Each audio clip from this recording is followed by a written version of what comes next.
Alright, so welcome back. As you can tell, I had to split this video into two parts because it was getting very long and I didn't really want to make an extremely long video.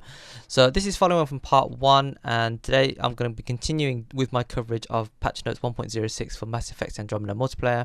I'm covering the balance changes for multiplayer specifically. In part 1 I covered the powers and some of the bug fixes, so check out the link in the description. I'll also link it on the screen now if you want to check it out. This is part 2, and I'm going to be continuing with weapons and then the changes they've made to the enemy factions. Right, so a lot of weapons got buffed across the board. Avenger, if anyone's still using it, buffed slightly. Matuk, now this one has changed quite a lot, almost double in terms of damage, and the mag size has been increased as well. I've yet to give it a try, but I will do so and I will report back to see if it's any good. Zalkin is the burst fire, I think, Ket weapon. It was terrible. Even with this change, I believe it's still terrible. But if you feel differently, then good for you. Valkyrie, this is an ultra rare assault rifle. Burst fire damage again has almost been doubled, and the clip size has been increased slightly as well.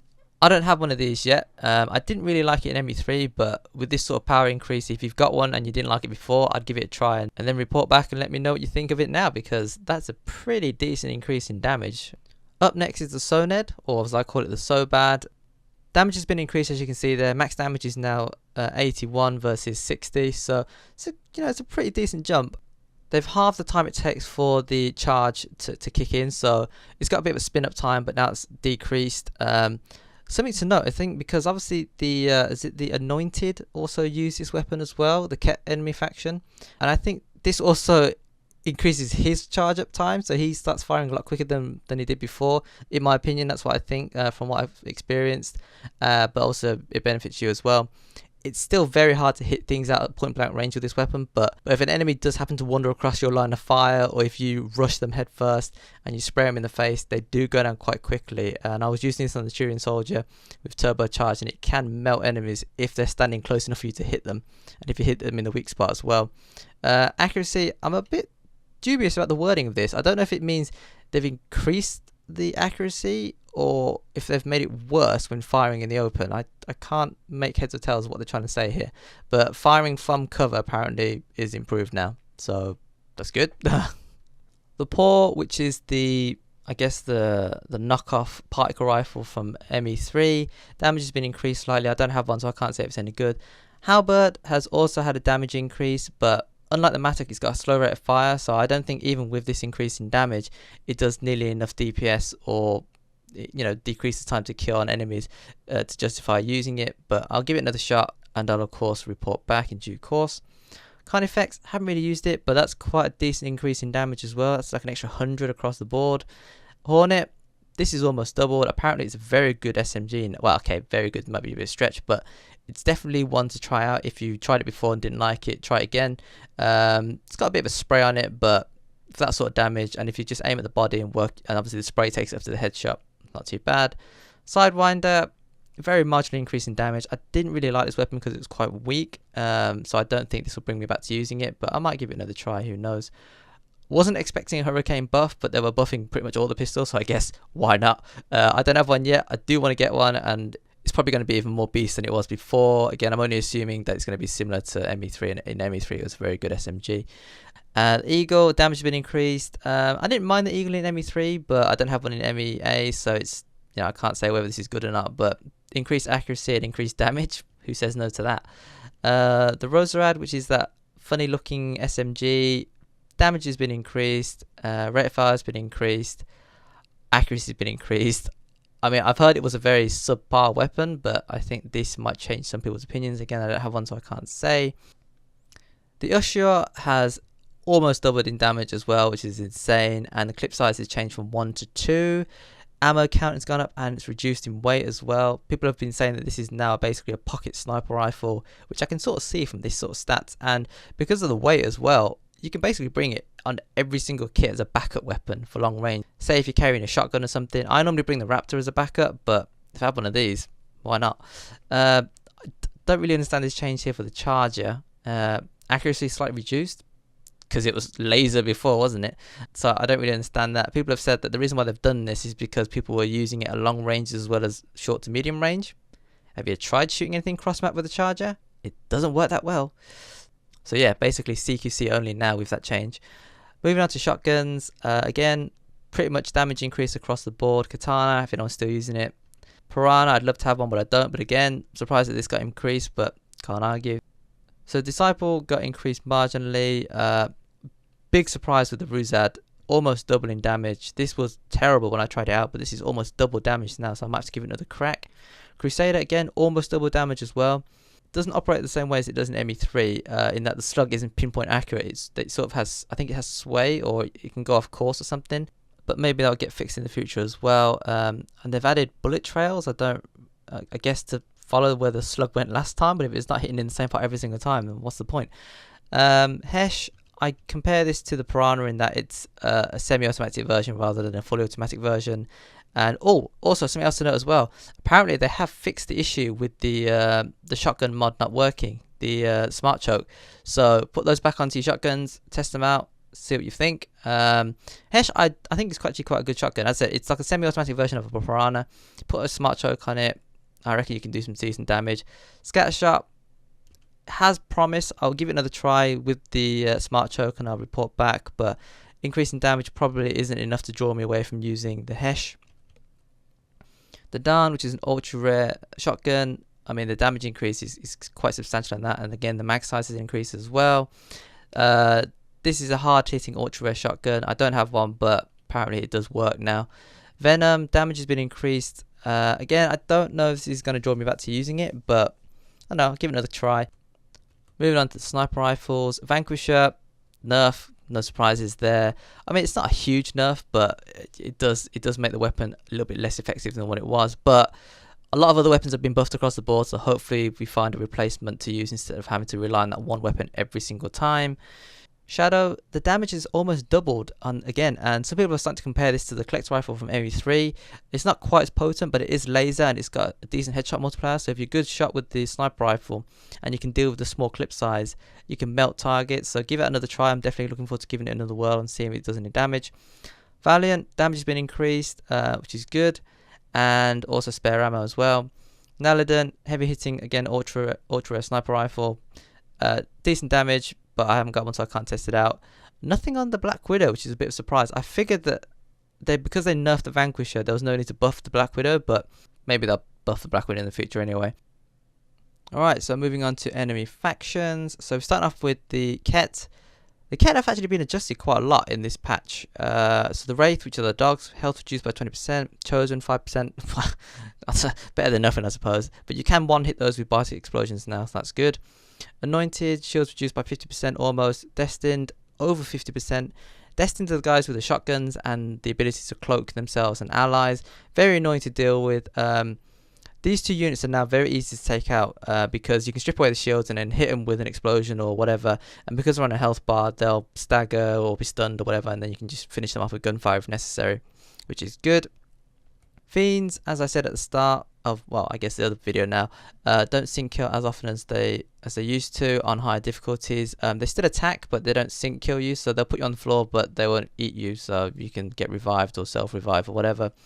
Ascendants, RPGs now do a lot more damage against them. So prior to this, you basically need 2 RPGs to take out an Ascendant at the minimum on bronze, but now there's potential you can do it on 1. Higher difficulties, you'd still need more than 1 to take out the first orb and then obviously the Ascendant afterwards, but it's still not guaranteed 1 hit in any situation, so just be wary of that. Also, they made it so that weapons and powers do more damage to the orb, because it's classed as a weak point. I guess not all powers and weapons had the bonuses of doing damage to weak points, so they've changed that slightly. Or maybe they've just increased the damage that the orb takes from those sources. Okay, so the Outlaws got buffed a lot in this patch. As I said, they're probably no longer the easiest faction because they've been changed so much. So the Angaran Saboteur has had their armor increased by 33%. These are the guys that nick your shields, by the way, so that makes them a bit more of a threat. Tyrian Anarchist. To be honest, I never even registered these guys before this patch, but now they have more armor and they do increase damage, so they are a bit more of a threat than what they were. Solarian Agent, again, very similar to the Tyrian Anarchist. Before this patch was kind of meh, but now more armor and fires more frequently. I can vouch for this personally. The Asari Pariah, increased armor. Yeah, I definitely noticed that the other day, and increased weapon damage. And I don't know, I'm sure that something's changed with her shield as well, you know, her reflective shield. There's nothing mentioned in these notes, but I'm fairly certain they've changed the way that her shield operates as well. I'm sure it reflects a lot more damage.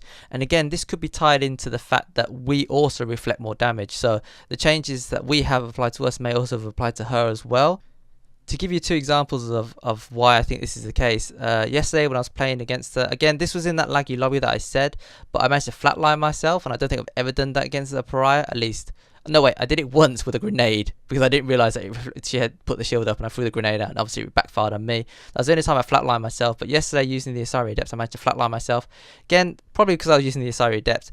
But another example, I was in a silver match and two pubs managed to flatline themselves at the same time against the pariah. So I'm fairly certain that her shield reflects a lot more damage now against the player. Of course, we can do the same. Sharpshooter, they are so annoying now. Shields increased by 6%, which is, you know, it's annoying, but it's manageable. The thing that really kills it though is the fact that their refire time is so high now, and their accuracy is second to none. And they'll hit you if you're moving, they'll hit you if you're, you know, dodging or flying or whatever. And their refire time is crazy. Like, they'll just pop a shot off and then they'll zero in on you and pop off a shot off. Again, as I mentioned in the previous video, they were patched in the last notes, and they're patched again today, well, yesterday. So their refire time has been increased, and not only that, but the accuracy, as in the time to acquire a target, has also been decreased as well. So basically, they shoot they shoot more frequently, and they zero in on you a lot more accurately and a lot quicker. So they'll hit you before you even have time to evade or get into cover or whatever. To sort of counteract this, they reduce the sniper rifle damage, but if you get hit twice, you're as good as dead anyway. So it doesn't matter if they hit. They'll never one-shot you, but if they hit you once, they'll strip the shields, hit you again, they'll take you out. So I don't think that this change was required. They're certainly very annoying now, and you probably fear these guys more than any other unit, bar maybe the Atlas, who, as I said earlier, also hits harder now as well. Krogan Berserker, armor reduced by 20%. This is good because I think they were too bullet spongy before. I understand why they made them bullet spongy, but now that they've buffed all the other enemy units, I'm glad that they reduced the armor slightly on the Krogan Berserker. He's no pushover by any means, but he's a lot more in line with the other units now, I feel. Also, I don't know if it's just me, but I think he uses his staggering ability a lot less now. That I think is his flat cannon or whatever it is he uses. He doesn't use it as often, at least from what I saw yesterday. So it doesn't mean that you can sort of get away a little bit easier, but it's still annoying when it happens, but he uses it less frequently from what I've seen. Hydra, as I said, got buffed slightly, so increase in armor, and it does more damage, and it hits a lot faster as well now. So prior to this, you could sort of dodge shots, but these days, nah. If it's got a lock on you, unless you're behind hard cover, he's probably going to get some sort of damage on you. Something to do with the weak point, I'm not too sure whether that means the canister wasn't taking enough damage. By the way, the weak point on the Hydra is that like fuel canister on its back, or cooling canister, whatever, thrust canister, just that round cylinder on its back. That is its weak point. Apparently, maybe it didn't take as much damage as it did before, possibly to do with the scaling effect of difficulties, so now it takes the appropriate amount of damage. And bug fixes, they said this in the last patch notes. The Destroyer and Hydra, which are the two big robots of the Outlaw and Remnant faction, they're supposed to disappear after being defeated. Not always the case. I don't know if they've properly fixed it now, they're just saying it, but I guess it was never that big of an issue for me anyway. Right, so we're coming to the end of these patch notes now, very close to the end. They've changed the support score to earn the medals, so as you can see, doubled for bronze and silver, and just under double for gold. I don't know if this is going to make too much difference to the way that you earn them. I mean, I'll be honest, I don't even know how you're meant to earn support score. Maybe it's just revives, playing the objectives or whatever, but you know, it's something that you just work on behind the scenes. You're not going to concentrate on getting it, you know, for any particular match, so it is what it is. So the store itself hasn't been refreshed, but they have added more items to the store, so you can buy them using mission funds. They've added 2 experience boosters. I think one's 50% and the other one's 75%. I don't know if they fixed the crashing issues when using experience boosters. I've seen a couple of players drop out of matches who had them equipped. Whether that's related or not related to them crashing, I don't know, but I've yet to try them out because every time I use one, game crashes and it's very annoying. I'm fairly certain it's not just an isolated case, but whenever I use experience boosters, it seems like my game crashes quite often. So I'm very reluctant to use them, even though I do want to use them to level up my characters. I probably won't be buying those from the store because I just don't see the point in using them. Adaptive war amp, engineering kit have been increased. So their damages were originally 15%, then have gone to 30%. If you use these in conjunction with biotic explosions and tech explosions, you will deal a lot of damage on higher difficulties now. So definitely try those out. Enhanced munitions has not been added to the store yet, but it will feature at some point, and basically that will increase your combat power damage to things like grenades and concussive shot. Again, that was originally 15%, now it's moving on to 30%. And as you can see, that is the end of the list. So that's patch notes 1.06 for Mass Effect Andromeda multiplayer. As I said in the first video, the game feels different now. It does play slightly differently. So if you haven't played for a while, I would definitely install the patch. As I said, it's 1.5 gigs, and just give it another try. A lot of the weapons have been balanced, a lot of the powers have been balanced differently now. So it's almost like playing a different game. Almost. A lot of the classes and the powers and the kits that you used before may now be a lot more viable than what they were before. So if you're like me, trying to find like the perfect combination for powers and weapons and characters and that sort of thing, it's sort of like starting back at the drawing board again, because I need to figure out which kits are good and which kits aren't as good anymore. So it means testing them all out again, using all these weapons and mods and attachments and all the rest of it. So as I said, it feels like we're playing something new again. Not necessarily completely brand new, but you need to learn. Obviously, because prior to this, explosions didn't always one-hit kill, but some of them will do now, and if you put equipment on it, it will do even more so. And again, you've got boosters and stuff that you can put into the mix as well. So yeah, I definitely recommend giving it another try, if not to confirm once and for all whether you are enjoying the game or not. I wouldn't say it's saved the game 100% at this point, but it's definitely a shuffle in the right direction. There's still a lot more that BioWare needs to do for this game, but they're heading down the right path, and if they continue support and adding more stuff and fixing stuff, then who knows, maybe a few more months from now we'll have a game that's truly worthy of being an ME3 MP successor, but that's quite a bold claim to make.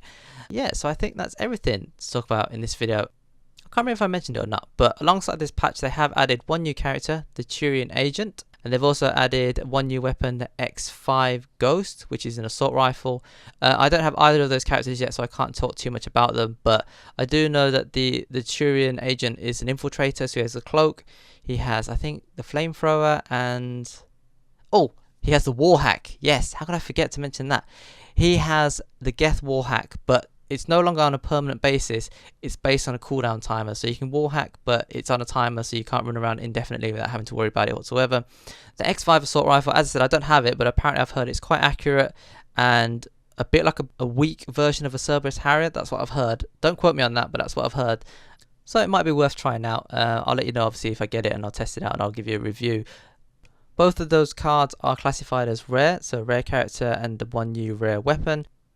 I'm definitely going to be putting in some hours over the next few days and weeks, obviously just getting my bearings and testing out the game again from a fresh point of view. And so obviously that means that there will be a few more pack opening videos that I'll be doing as well. So check out those if you're interested on AcornVision Gaming. That's where I do all my pack opening videos and where I review the weapons that I unlocked in the previous pack opening in the next pack opening, if you follow what I'm saying. And also I do post gameplays and stuff on there as well. So if you're interested to see my gameplays, head over to AcornVision Gaming. Links in the description. I'll also probably link it at the end of the video as well. But yeah, that'll do it for today's patch notes. So quite a long video, as I said, 2 parts. This is part 2. Part 1, as I said, linked in the description. I did link it at the start of the video as well. Let me know in the comment section below if you thought it was good or bad, or it's too late as the ship sailed now and you've moved on to another game. If you enjoyed the content, this part and the first part as well, consider dropping a like. I do appreciate it. And as always, thanks for watching, thanks for listening, take care, and I will see you later.